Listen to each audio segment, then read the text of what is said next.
Hey everyone, this is Rita Lakaraja Rave, and I'm here with my recap and review of Percy Jackson and the Olympians, season number 1, episode number 3, and I did enjoy watching the two episode premiere. It was fun. It's way better, way better than the films. And now, when it comes to season number 3, it's time for Percy and Annabeth and Grover to go on their quest. However, I do feel that even though the books are being adapted in a serial format, I do feel that the series is still rushing through a lot. Like this particular episode opens up with Percy walking into this attic which has a lot of stuff in it, and then he walks over to this old woman on a rocking chair, and she ends up being the Oracle. And I'm like, I, as a viewer, like I have read the books, so I can fill in the blanks, right? But as a general viewer, I would have liked a better explanation about who the Oracle is, what she's supposed to do, and why Percy is supposed to talk to her and all of that stuff. They do give us a bit of an explanation later on, but again, as a general viewer, I would have liked more. Again, it feels very rushed, even though it's an 8 episode season. It's still rushed. But yeah, having said that, coming back to the episode, Percy talks to the Oracle, and at first he's like, okay, so I'm supposed to talk to you, even though you're like a Halloween decoration, but no, she's alive. And instead of directly talking to Percy, she like releases this green gas, this mist, and the person who ends up sharing the prophecy with Percy ends up being his stepfather. And he's like, really? But yeah, the prophecy basically tells Percy that yeah, he needs to go to the underworld and yada yada yada, retrieve what was stolen. However, there's also this warning about how a person that he calls for his friend will betray him in the end. So Percy needs to keep that in mind. And because of what he heard in the prophecy, it's time for him to select his team members. The quest is supposed to be a 3-person thing. And yeah, he ends up selecting Annabeth. And the other person he ends up selecting is Grover. And Grover's like, really? But I wasn't in the lineup for the candidates you were supposed to select from. And Percy's like, you know what? It doesn't matter. I want you and Annabeth. And the explanation that he gave Chiron about selecting Annabeth was that, you know what? If push comes to shove, and if someone really wants me to complete this mission, Annabeth is going to be the one who has it in herself to push me to do the right thing, right? He basically, I think if I remember correctly, he talked about how if I'm supposed to go down a flight of stairs and I hesitate, Annabeth can push me to do that. So yeah, Annabeth and Grover, that's the 3-person team. Before Percy leaves, Luke comes in, and Percy is like, you know what, Luke, I wanted to select you, but it's just that you're very close to Annabeth and Talia, and I feel that when it comes down to it, you'll end up being more loyal to her instead of standing with me. And Luke is like, hey, I understand where you're coming from, but anyway, I'm here to give you a gift. And the gift that Luke gives him is this pair of sneakers and that have wings on them, and it's like a gift from Hermes. And if you say Midas or Maya, yeah, if you say Maya, the wings sprout, and if you say Maya again, the wings disappear. He's like, here you go, this is gonna help you on your quest. As the 3 kids, not kids, Grover isn't a kid, but you get what I mean, right? As the 3 heroes, I guess, as they make their way away, as they make their way away, as they make their way out of Camp Half-Blood, this is where we get a quick little scene regarding the tree, and this is where we get a backstory about the tree, and it turns out that the tree that's on the boundary of Camp Half-Blood is actually Talia. So it turns out that as Talia, Luke, and Annabeth were making their way to Camp Half-Blood, there were a lot of monsters after them, especially after Talia, because she's like a forbidden child, and Zeus decided to intervene, and in order to save his daughter, he ended up making Talia into a tree, and Percy is like, that doesn't make any sense to me. But hey, he's still getting used to how the gods operate, and it also turns out that there was this satyr who tried to help Talia, but she didn't listen to her satyr protector, and she's like, you know what, I'm gonna give you time to run, so Luke, Annabeth, and the satyr, you guys run away, I'm going to fend off the monsters, and yeah, that's when she ended up meeting Hero's death. And Annabeth is very close, especially because she's close to Talia, right? So even though Percy doesn't understand the entire tree thing, Annabeth sets him straight. She's like, you know what? And Talia was an actual demigod. She was a far better hero than you, and yada yada yada. And then she basically tells Grover and Percy that, hey, I'm in charge. So if you listen to me, you might end up surviving this quest. And Percy's like, who voted her to be in charge? And Grover's like, who the heck did you think was gonna be in charge? Me or you? Of course, it's Annabeth. So they're in the bus, and this is where Percy's like, okay, a quick question. Why are we taking the bus? If this is supposed to be very time sensitive, this entire quest, why don't we just get on the plane, hop on the plane, and just go? And this is what Grover and Annabeth tell Percy, that there's still a lot of things you don't understand, especially when it comes to how gods operate. So, because you're a forbidden child, and Zeus blames you for stealing his whatever his item, if you end up and because the sky is Zeus's domain, if you end up being in the plane, it's as if we're like serving you to Zeus on a silver platter. So that's why we have to keep our head down. So it's the bus that we're gonna take. The bus stops, so it's time for them to go and get snacks. And Percy's like, you know what? I'm gonna go out and get some fresh air. And Annabeth is like, no, you ain't gonna do that. You're gonna sit here with Grover. I'm gonna go and get some snacks. And again, Percy's like, who the heck put you in charge? I call a vote and yada yada yada. And Annabeth's like, you know what? This isn't a democracy, you know. You do as I say, because I'm gonna try and keep you guys alive as much as possible.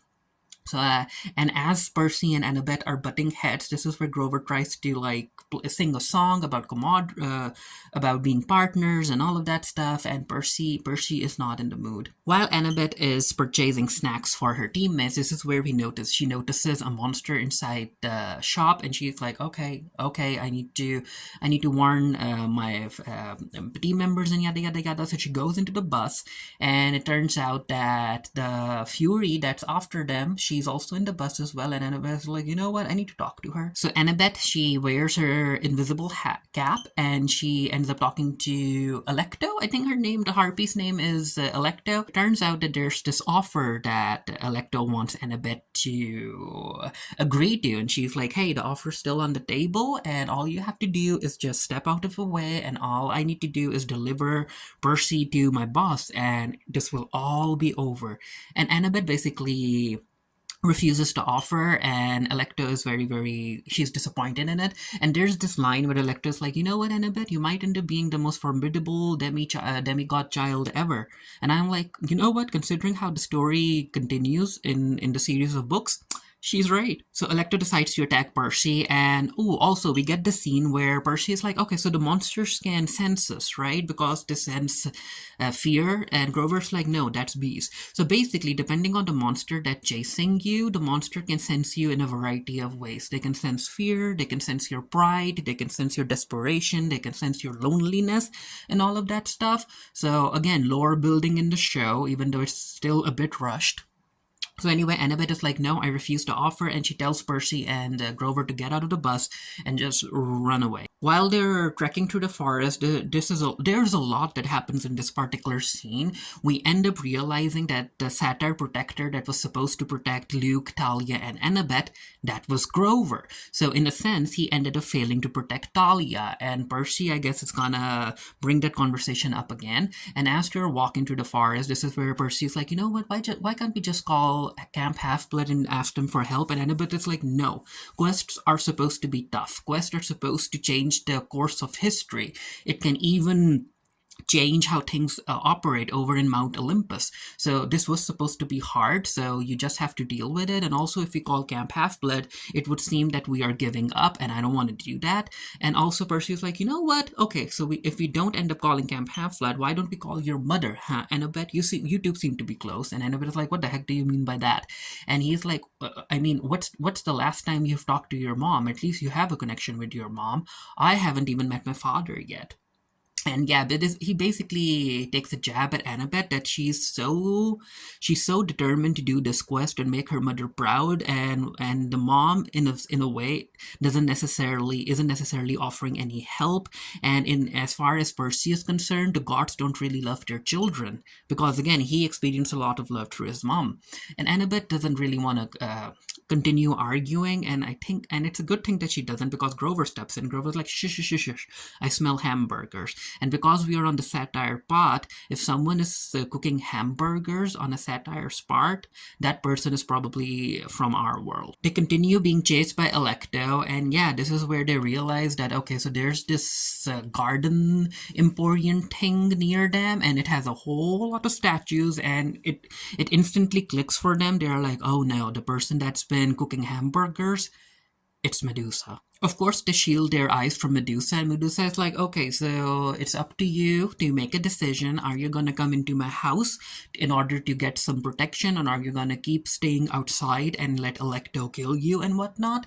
Come on in. And Percy's like, yeah, I want to go in. And Annabeth is like, why would you do that? And Percy's like, well, it's just like something that my mom told me about when it comes to how certain monsters aren't really monsters and the heroes aren't really heroes. So I'm going to trust my mom and I'm going to go in. With Grover and Percy sitting down, you can tell that Annabeth isn't, because again, her mom actually has history with Medusa, and Poseidon has history with Medusa too. And Medusa is like, okay, I know who you are, Annabeth. Jace, you're a very very you're basically Athena's child. You worship her, and yada yada yada. And I used to worship Athena too. I used to give her a lot of gifts and all of that stuff, but she never answered. However, there was one god who answered, Poseidon. And yeah, one thing led to another, and I got cursed by Athena, because Percy, I need you to realize that gods aren't necessarily the best when it comes to judging people. And I got punished for something that I didn't do. I got blamed. Again, I got blamed for something I wasn't supposed to be blamed for. And I bet it's like, no, you're lying. That's a lie. That isn't necessarily what happened. And Medusa's like, you know what? I don't have time to argue with you, child. So she walks into the kitchen and she's like, Percy, can you help me? And Annabeth is like, no, don't go. And Percy's like, yeah, I'm gonna go into the kitchen. And as Percy walks away, this is where Annabeth tells Grover, hey, get ready to run. Medusa ends up talking to Percy about how she feels protective of him, because his mother ended up basically experiencing kind of something similar to what Medusa did with Poseidon.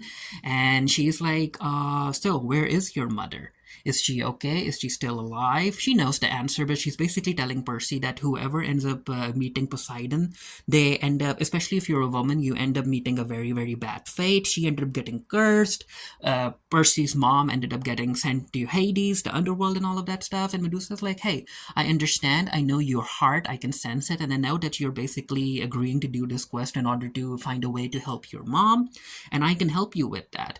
And if you want, I can take the other two out of the equation. And something clicks for Percy. He's like, oh no. So Medusa is basically offering him the chance to get Annabeth and Grover killed, so he can continue walking into to the underworld to save his mom, and basically forget about the entire mission about recovering what Hades stole. And Percy's like, that's not how I roll. So as Medusa turns around, Percy is already, they're already running away. They end up going into the cellar because they can't go out because Electo is still there. So they go downstairs into the cellar, and I'm like, that's a bad idea, guys, because you're still on Medusa's turf.